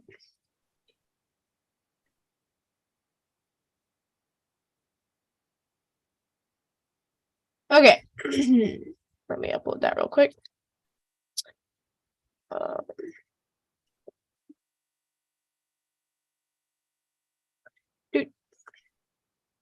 All right, and now if you go to the GitHub, my file is there. Apologies for forgetting that one, but it's there. So what we have now is, we have all this code, and this code is the stuff you put on the Arduino. And I'll go ahead and explain it real quick. We have the same setup code, like I explained earlier. The include the library, then set the LED pin, then set the count, and the same thing here. The difference is we have a few more variables, and I'm not going to explain what each one does. I'll show you as it goes. But we also use the serial. We also use serial. And what this lets us do is lets us send data from the computer to the Arduino through a cord, through a serial cord. And we just select the baud rate, and we transmit that's been set up. And then all we have here is a little data transfer protocol I wrote. All it does is it waits until it has incoming data, and then it reads the data, and then it turns, using some math here, it turns all that data into a variable, or into a string. And all we do is we determine if we've gotten a comma, and if we have, then we basically set each light to be what it is. This is a very simple protocol I wrote. It's a lot of math, so I'm not going to explain it all. But all it does is you send data through, and it turns all that data into red, green, blue values, and then it sets the lights. So all we have to do is make sure everything's set up, and then upload this. And you can see over on the camera, all of our lights froze up, which means it's, what happened here? I didn't hit upload. Okay, it's uploading. All the lights froze. Bingo. All our code's on there. Yeah. Now you can close the Arduino IDE. You can close this and this and this. You can close all that. Now we just are interested in processing. And now if you go over to my GitHub, that's on this page. And this code, the neomatrix.ino, that's what you're going to upload to your Arduino. And the NeoPixel control, this is the code that you're going to run in your computer, on your computer. So you're just going to copy all of this. It's a lot of code, and it took me about a week to write. But, you know, I think it was worth it, and it's fun, and I enjoy it. So it's not work if it's play. That's what I say. So you put this in here, and there's all of the code. And I'm going to explain all this code in the future net that I'm going to do on processing specifically. And I'll go ahead, but this is just too much code to explain now. That was my plan anyway. I want to do a different topic on processing. So that's what I'll do. But I'm going to go ahead and save it. And we're going to just save this as matrix. And now, if we upload it, if we run it, provided nothing's open, all we have to do is we select our port right here. Once you click on it, now all you have to do is you select your color and click. And if you look over at the phone camera, let me turn this light off. That change happened as soon as I clicked on there. And I think that's pretty cool. It took a long time, but I got it working. And you can make little shapes on this little screen here, and it happens over on the Arduino. So I think that's pretty cool. I enjoy it. But now I'm just going to show you how to use the software to wrap up the net. And what you do over here is here's your color wheel, all right? And then you have these two sliders here. You have brightness, which chooses how bright the color wheel is. Then you have saturation, which chooses how much color there is. So basically, it lets you get white or black or just any color you want. It's a full color wheel. And then what you do is this little circle here displays what color you have. And this color displays what color you have selected. So if I click blue, now that's the color that if I click a light, that's what color it's going to be set to. Okay. So we can just make a little shape here. And if you look over at the screen, all of this happens in real time. Every change that we're making is instantly transmitted over. But, this is only cool for so long, but you can't animate it. You pretend you can't do any of this. Well, that's where all of this stuff down here comes in. What if you want to make a little slideshow, make it do stuff? So all we're going to do is we're going to click this right here. And this is your list of presets. Basically, if I select preset 1, that's what it's saved to. If I set preset 2, 3, 4, 5, 6, all the way up to 12, or actually there's 15 total presets. You can set each one to be a different design. So say we have this here. Well, now if we go to preset 1 and we set the whole thing to blue,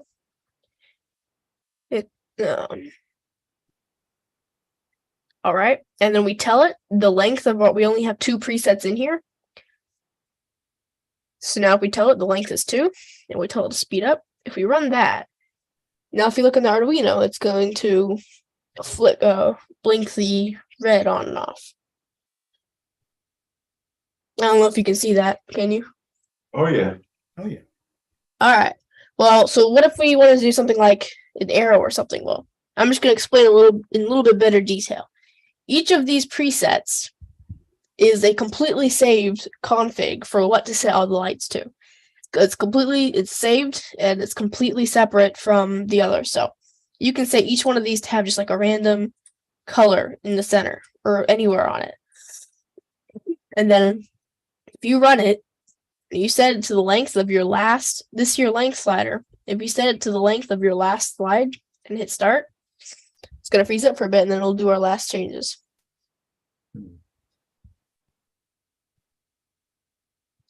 And then over here, speed. This is how long it waits in between transmitting or in between changing which one. So 8 is a lot slower.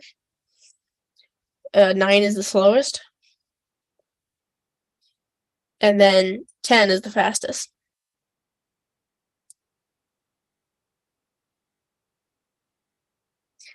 All right. Now, I'm going to restart the software just to clear off the presets. All right, now what we'll be doing is we're just going to make some arrows that go up and down the screen. Now, the reason I put in the length slider, this is the length of your animation. And the reason I put that in is because my problem is I would only set the first 5 of them to have something in it, but then it would be frozen in black for the rest of it. So you just go to your last frame in your animation and then set the length to the same setting, and then it'll automatically reset and go around to the start once it reaches that. So what we're going to do is we're set that to 0 for now. We're going to go to frame 1, and we're just going to make some arrows go up the screen. So first we're going to do the bottom arrow. Then we're going to go to frame 2. We're going to do that arrow. Frame 3. Frame 4. Frame 5. And frame 6. Now if we tell it, we have 6 total frames, and we tell it we want to display at this speed, and then we hit start. We just got a little arrow going up the screen. If we speed it up all the way, it actually looks pretty good.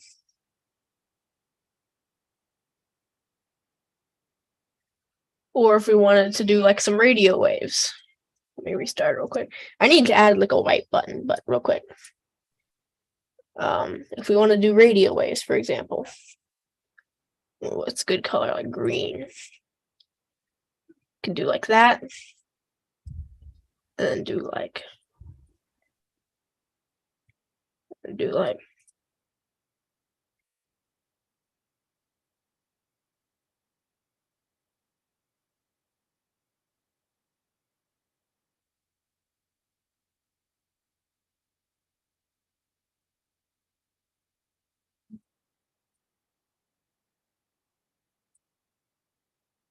All right, and then we just do one last little animation here.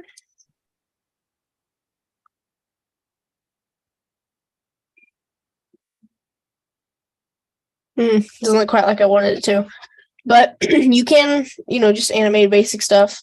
And this is really just like if you wanted to make a really big one and put it up in your somewhere, and you just wanted it to be like pointing at like a radio or a screen or something, we can have it do like a little side arrow going from the side. I just wrote this app just for testing and just for just having fun.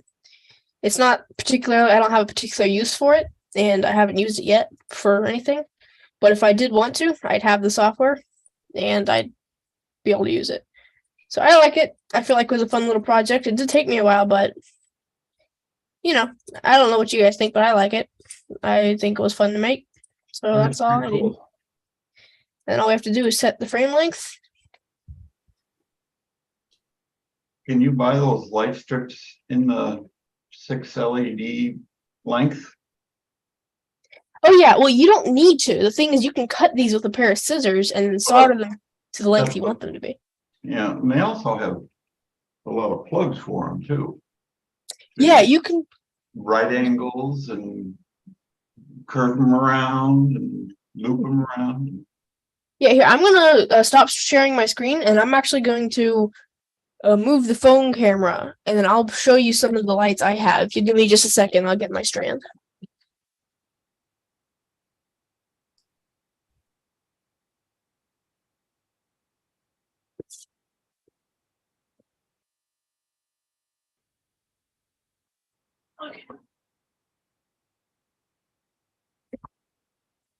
Okay, I'm back. So you buy them in strips like this. So they come in a really long strip. You can get them in different densities, so you can get them either closer together or further apart. And there's just a little strip that's a little flexible circuit board. And if you look really close, let me focus it. Man, I can't get it to focus. Trying to get it to focus here. I mean, you can get those on Amazon. Yeah, you can get these on Amazon for pretty cheap. This strand was, I believe, like 6 meters worth or 6 yards, and it was like $15, I think. But it's pretty dense. It's a lot of these, and all it's got is grab something I can point at it with. Where do you make the cut? You make the cut on this line right here. Let me move my scissors in. Right here, you have this little white line. Okay. In the middle of those pads. That's where you make the cut. And you just solder the... Yeah. And you see how these have, let me get in focus. There's a little arrow. You can see it right there. Yeah. Right underneath the LED between the two ground, between the two ground pins. That shows the direction the signal flows in. So the signal comes in from D1 right here, this little D1 pad, the middle pad, and goes out D0. So basically, you put in the data on this side. Let me get it focused up. You put in the data on this side, and then you can cut it to whatever length. In fact, I have a soldering iron here. We might just do that. I don't know if I want to. We have a little. Yeah. Okay. I'll show you. I'll share my screen. I'm having a hard time with this phone thing. It's not focusing right. Let me stop my video, and I'm gonna share my screen here. Give me just a second. Okay. Let me open up my browser, and we're just gonna search this real quick. All right. And if we go over here, this is how you buy them usually. You buy them on a little spool like this. This one has a nice little waterproof casing. You don't have to get them like that. It's a lot more expensive if it has the waterproof casing. I like to just go on to like Amazon and just search NeoPixel strip. If this doesn't work, you can also search WS2812B LEDs. But here we go. This has this is 1 meter. They got more expensive. This is 144 LEDs, very, very close together. Like, that's really close together. In fact, I don't even like to use those. You can not. These are kind of far apart. These are a lot better. This is more like what I have right here. This is only $25. It comes with 300 LEDs, and it's 16 feet long. So, like, that's pretty long. And they're not super expensive. Sometimes they come with controllers, sometimes not. Oh yeah, this one does not come with a controller or a power supply. But what you do is you cut them at the strip, okay? So you can see in this little, let me maximize it. You can see in this depiction, they show you where the cutting lines are. Well, you pretty much cut them, and then once you've cut them, do I actually have a good edit? I don't know if I have good editing software on here. You cut them across the strip, then you can move them however you want, and you just solder wires between where you cut. So let me turn my camera on again, and I'll show you on this strip what I actually did to make it work. Start video. Okay. Actually, I'm going to power off the lights so it's not blinding the camera the entire time. And I'm going to bring it over here. Okay. So what I did for mine is, let me stop streaming or stop sharing. What I did for mine is I cut them every 6 lights, and then I just soldered them together using 3 wires. I used a ground wire, a signal wire, and a positive wire. And I just made sure that the arrow right here that says going this direction goes in to one that says going this direction. Gotcha. And then, yeah, that's all you have to do. As long as the arrows point into each other or point with each other, not into each other, but with each other. As long as this arrow, where's my scissors? Oh. Just out of curiosity, do they make a connector that you can use instead of having to solder? Well, if you don't want to solder, I'm pretty sure you can. It's let me stop doing this and I'll share my screen. I'm just curious, that's all. No, you can definitely do it, and if you want to do it yourself and you want to make just the screen, I could either make it for you, or if we can find something, let me share my screen. It's I wouldn't rate it too hard to solder, but let's see if we can find something. Let's head over to Amazon. It would probably be from Adafruit. They have a lot of like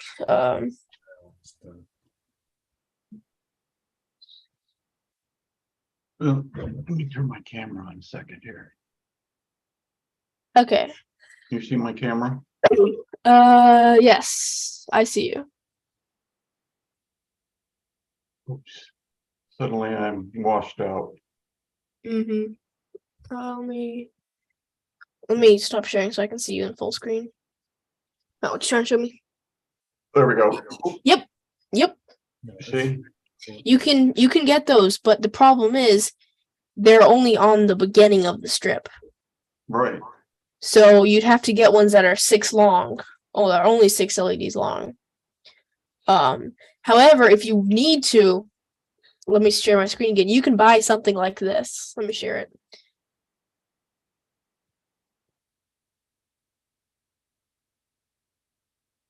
You can buy that. And it shows you how they wrote it. This is the same way mine works. Pre-made.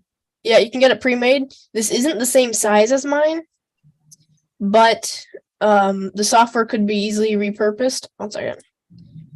You can get them in smaller sizes if you want less detail. You can get them in way bigger sizes.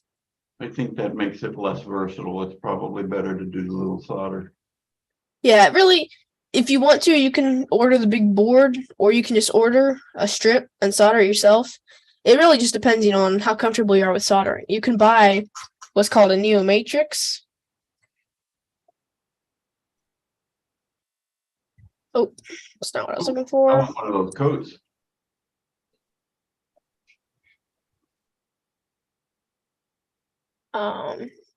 You can actually buy these for sticking on top of Raspberry Pis. I'm just not sure.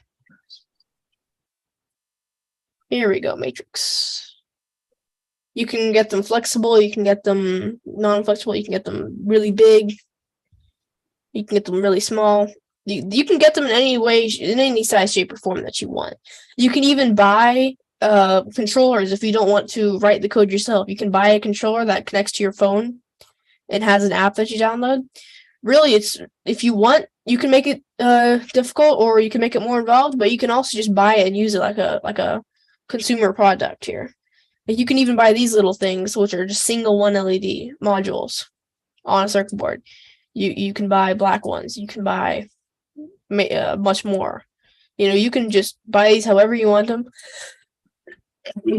They're just so versatile. Versatile. I don't know how to say it. You can get them. A search for LED strip lights. I think that's how I ended up finding mine. The desk I bought came with some on it. I thought it was really cool. Now these are, see, they have the little boxes with them, right? Like on that first one. Yeah, I see them.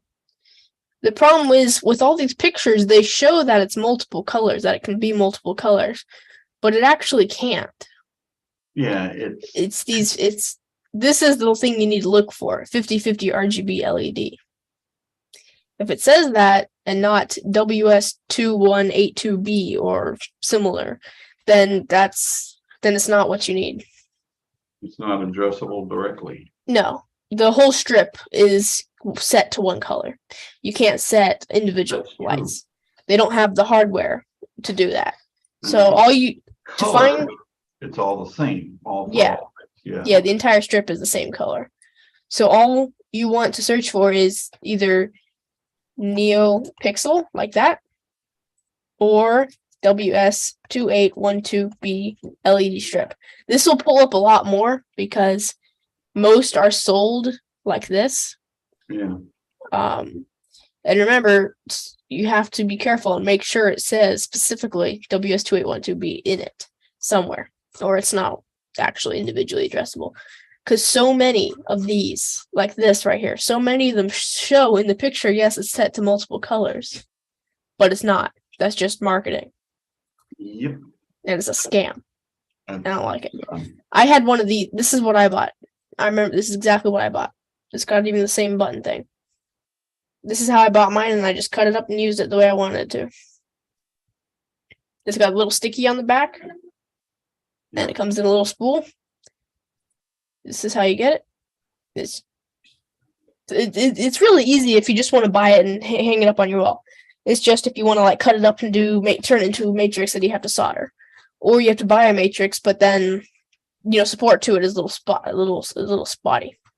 If you buy this, your best bet would to be install a separate library called the Adafruit Neo Matrix library, which is already set to support this kind. So already designed, and then you can just tell it to put words or things across it. It comes with a little controller. You can work with the Raspberry. Yeah, pretty much get whatever you want, and then it'll work, unless it's the non-individually addressable type. So I like these. They're little strips that plug into each other. Oh, yeah. That are. It doesn't say how many per strip, but you can get them in less, you can get them in more. But make sure it says addressable. And then that's all you need. See how it's got the little 4-pin connector? Yep. That's gotten some of the pins taken out. It's just 3-pin connector. These are very generic connectors. It's what I have right here on my desk that I've been using. The same kind of connector. This whole technology, absolutely fascinating. Yeah, it's a lot of fun, and there's a lot you can do with it.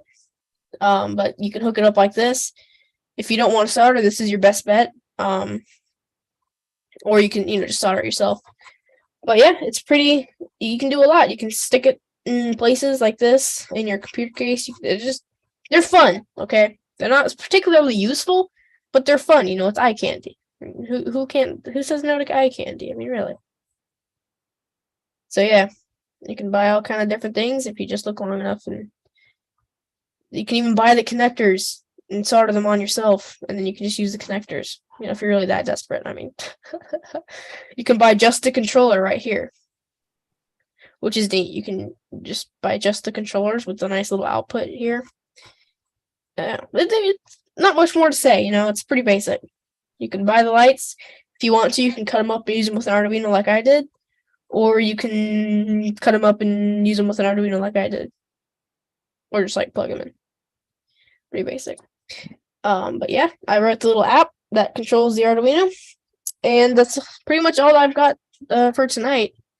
I've got some little of the little codes I've written in the past, but these are a lot of fun. I just put them places and make a little bit of code for them, and it's a lot of fun. So yeah, I think that's it. That wraps up the topic for tonight, I think. Cool. Are there any? You guys got anything to say? That was cool.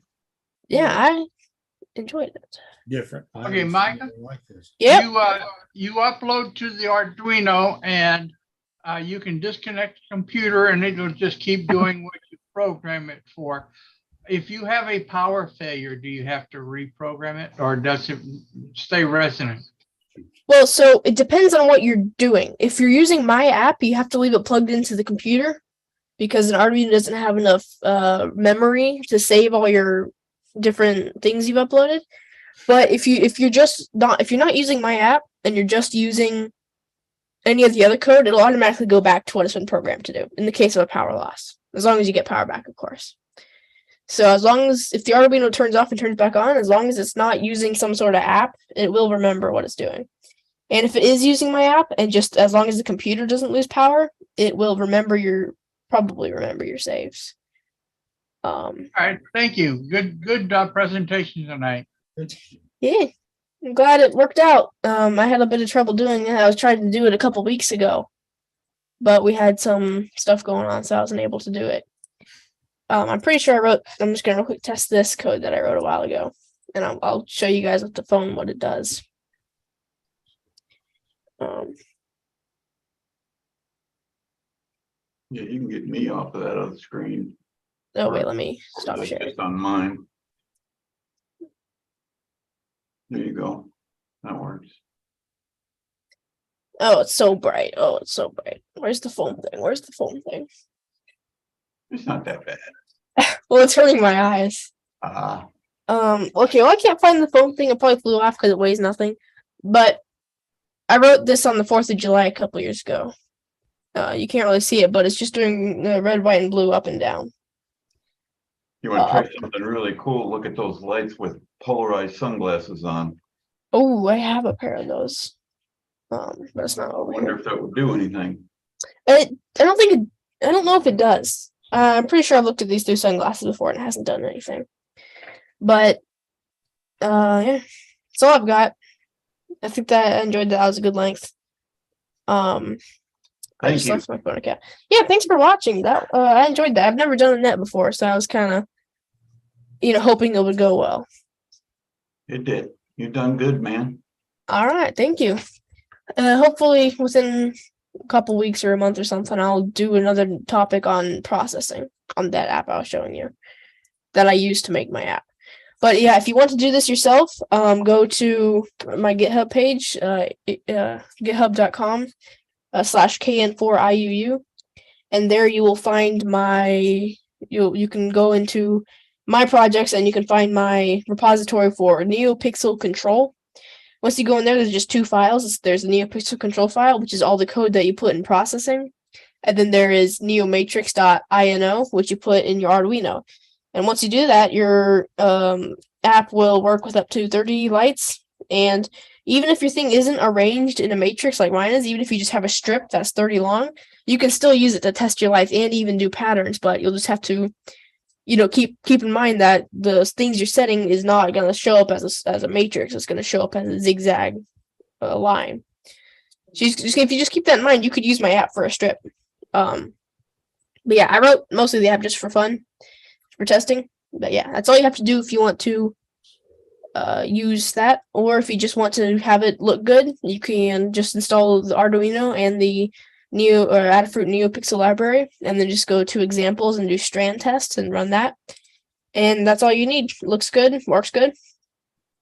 Okay. So, yeah. But quick subject change. Mm-hmm. how do we leave this room so that YouTube turns off? I think I have a thing here that says YouTube, and we should boot Ian out because I'm sure he's asleep by now. Yeah, so what I'm gonna do